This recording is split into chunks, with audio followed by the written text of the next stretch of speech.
Good morning, guys, and welcome to your Bitcoin report. Now, you know what? Things are looking up a little bit.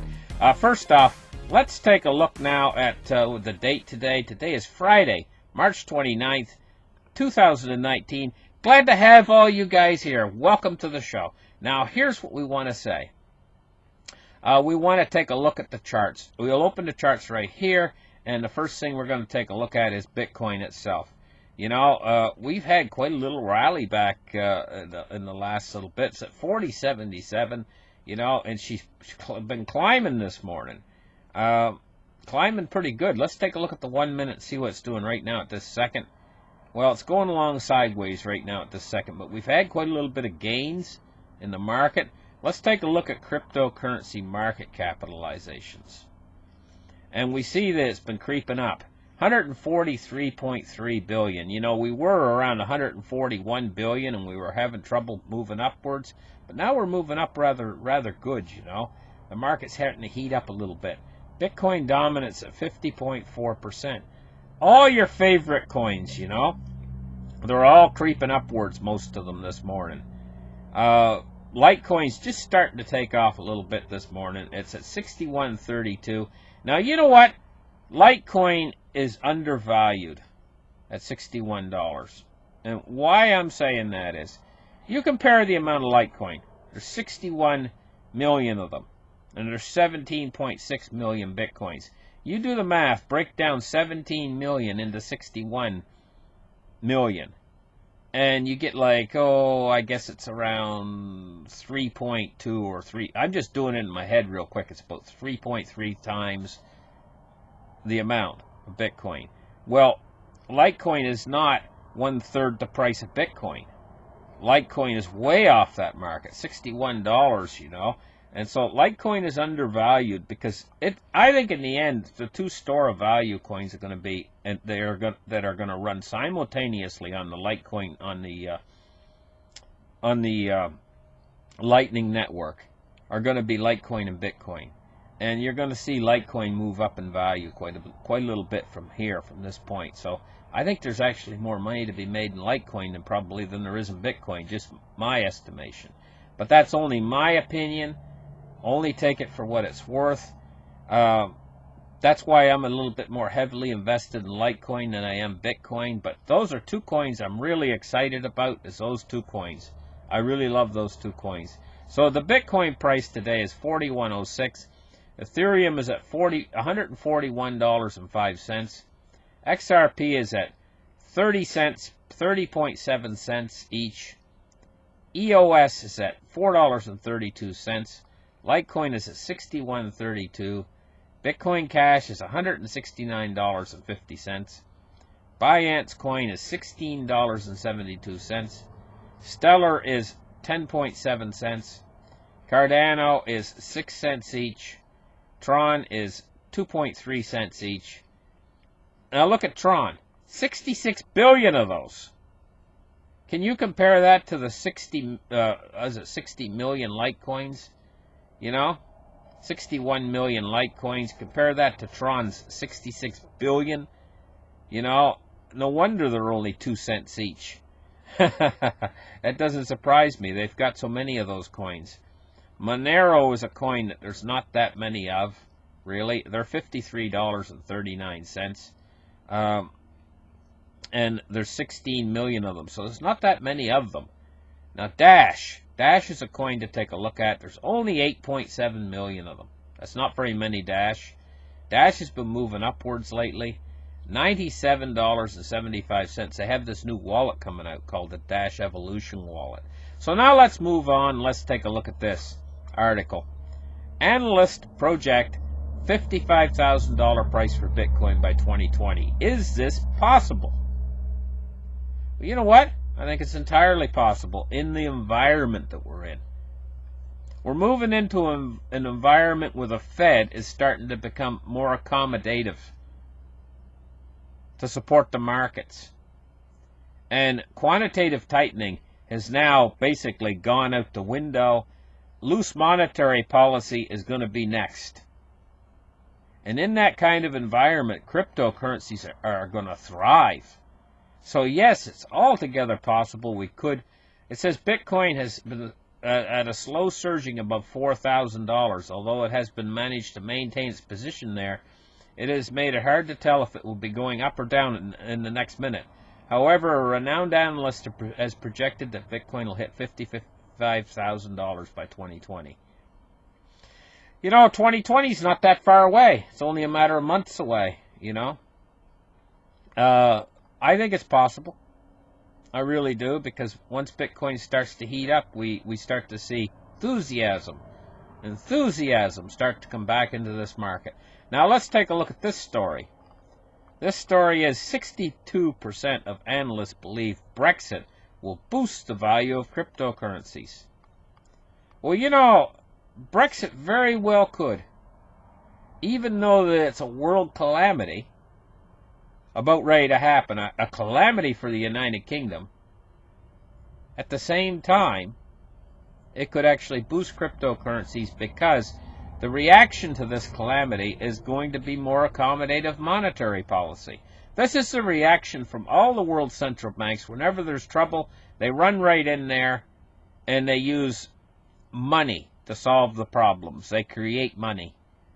And so in that environment, you know, that they are creating, good news is bad news, and bad news is good news.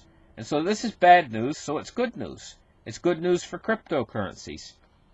Now let's move on and take a look here at this article. Crypto gambling sites. Now, do you know what?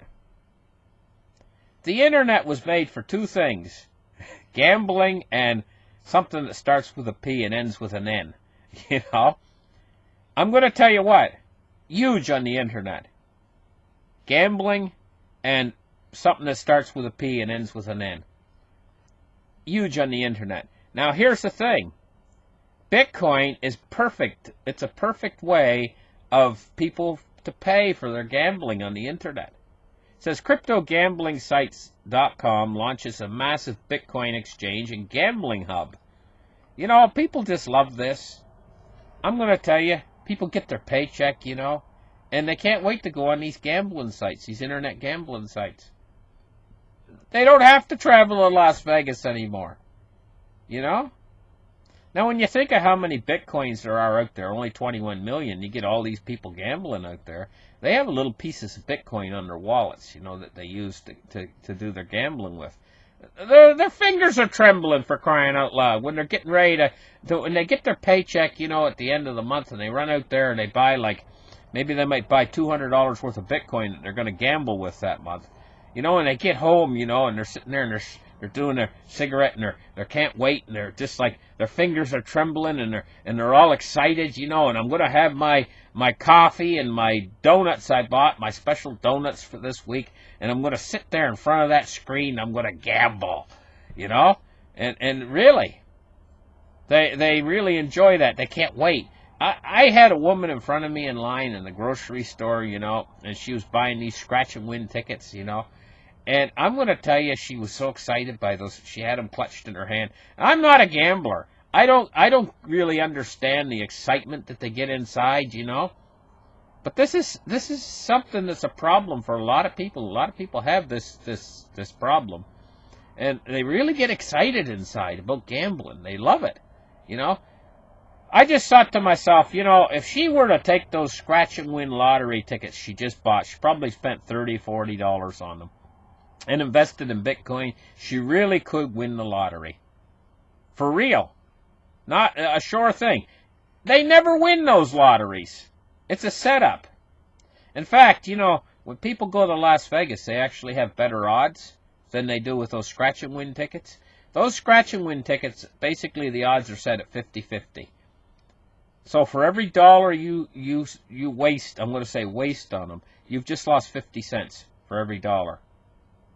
You know, they only pay back 50%, but you know, I think there's laws in there for the casinos.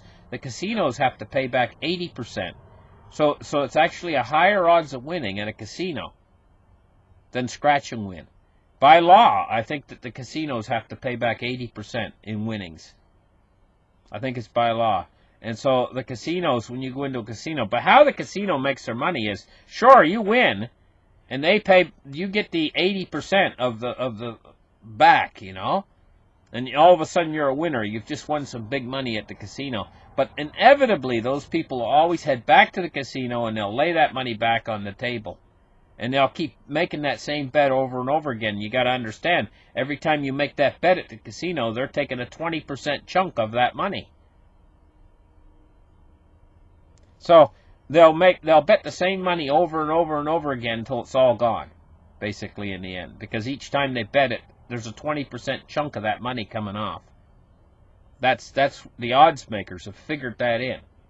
So the casino, no matter what happens, even if a guy wins, they're gonna make 20% on every bet that's made. But they use the same money over and over again. So anyway, but the casinos actually do have a little bit better odds. You want to get your best odds at the casino? You want to beat the casino? There's only one way. The nearest to 50-50 odds is the roulette table. Right? And there's red and black on the roulette table. And it's near 50-50 odds. It's like 49. It's like you're winning. You come close to winning is like 49-51. 51% chance the casino's going to win. 49% chance you're going to win. The only way you'd ever beat a casino is figure out how much money you're willing to burn right now. Lay on the table and burn. You know? Go in and make one bet on that roulette table, red or black. And then if you lose, walk out. If you win, walk out. You would stand nearly a 50% chance of winning. Never go back to the casino again. That's the only way you're ever going to walk out of there, be able to actually take some money with you. You know, but it'd be almost a 50-50 chance. But the casino would still have the edge on you. Like they'd have like a 51% odds of them winning and like a 49% chance of you winning. So they still would have the edge on you. So they've got it set up so there's no way you can actually walk out of that casino if you've put a bet in without them making money. And most people don't know that. So I'm not a gambler. I don't care about the stuff. Anyway, thank you guys for listening to this market report. I know I rambled on a little bit about casinos and stuff, but you know. Anyway, listen, you guys have a really nice day. We'll catch you tomorrow. Bye-bye, guys.